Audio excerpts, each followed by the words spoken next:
Divorced men and women of Reddit, what was the final straw? She didn't want to be married or a mom anymore. She also wanted to see other people. I showed her the door and she ran like a bat out of hell. Left me and the kids. All I had to do to get custody was keep paying her cell phone bill and car payment. This was pretty much all she cared about. Too damn bad that was not part of the divorce agreement. I stopped paying the day after the divorce was final. Finding plane tickets and hotel reservations to go meet some dude she had been chatting with online. Turns out the guy wasn't the fishing boat owning Alaskan adventurer he claimed.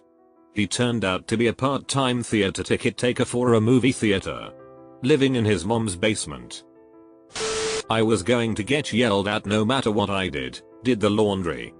Get yelled at for not folding the towels correctly. Let her do the laundry. Get yelled at for not doing the laundry.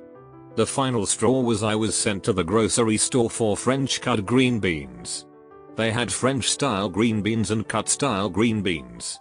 I spent more time than I care to admit scrutinizing the green bean aisle. I finally realized that green beans are 40 cents and I'm not taking an ass chewing over 40 cents. I bought both. My divorce was death by 1,000 paper cuts. The final straw was something a little different. I wanted to go to my local macro center and browse the afternoon away. She decided to go with me and sit in the car. As I'm wondering at the glory that is tech. I'm in the BYOPC department looking at a motherboard. This couple in their 20s walks up to the CPU case and the guy lays down this nerd stream about the latest AMD processor. She's listening. Lets him finish his overview of thread counts and proceeds to bust his balls about it. But it was so sweet. So caring. It was the cutest thing I'd ever seen. She didn't understand but she loved him. And loved what a giant dork he was. It was in that moment I realized that I would never have that with the person I'm with, and even if I could find a way to get there with her I don't want it. I had struggled for a few years with all the excuses of not getting out. Oddly enough, that exchange between strangers was what did it for me. I've related this story on Reddit before. But my ex and I had separated over her cheating. And while I was considering options, she shot the family dog. She didn't take the dog out back and give it a bowl of food and put it down. She was laying in the bed. Looked over at the dog. And decided it needed to be dead.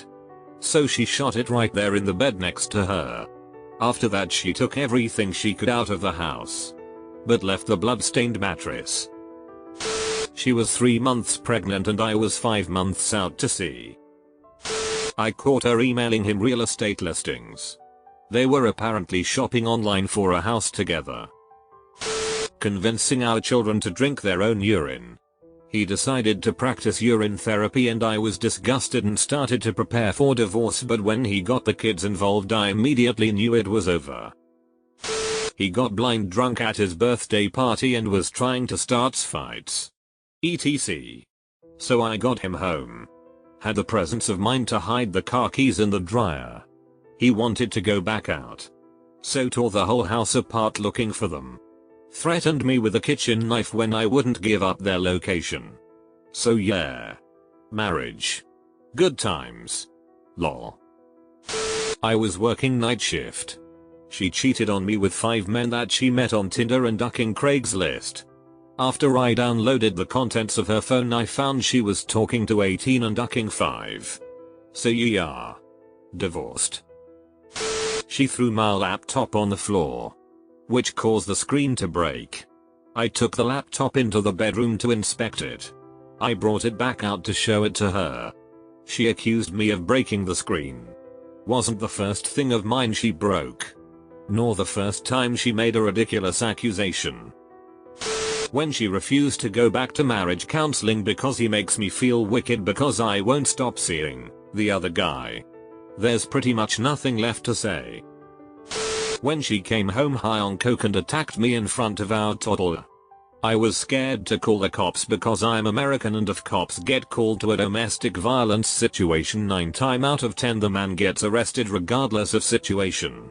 But then she got body slammed by the police for trying to fight them and it was worth the risk just for that.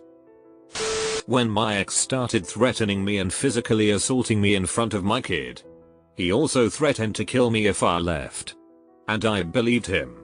Fortunately, I suppose, he was also sleeping around and found the perfect woman. So then he filed for divorce on the fast track and actually gave me a pretty decent deal on the property settlement custody agreement. He tried to kill my 8-month-old kitten by throwing it through a wall in our apartment. His reason, the little asshole wouldn't stop meowing. My husband and I were separated. I kept going back and forth thinking we could work out our issues. When we had sex he would always put a condom on. He initiated sex.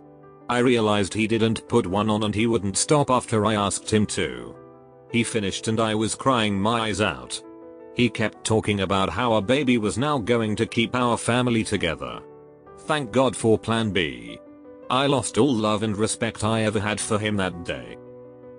When he told me that we were too young when we met, 21, and that he never got to live a bachelor lifestyle, he wanted to take a break so that he could date around and get it out of his system, then we would get back together. This happened about a month after we got married. Lived together 9 years. Married for 6 months. Marriage only lasted so long because he realized that he wasn't attracting the dime pieces he thought he would and dragged his feet signing paperwork.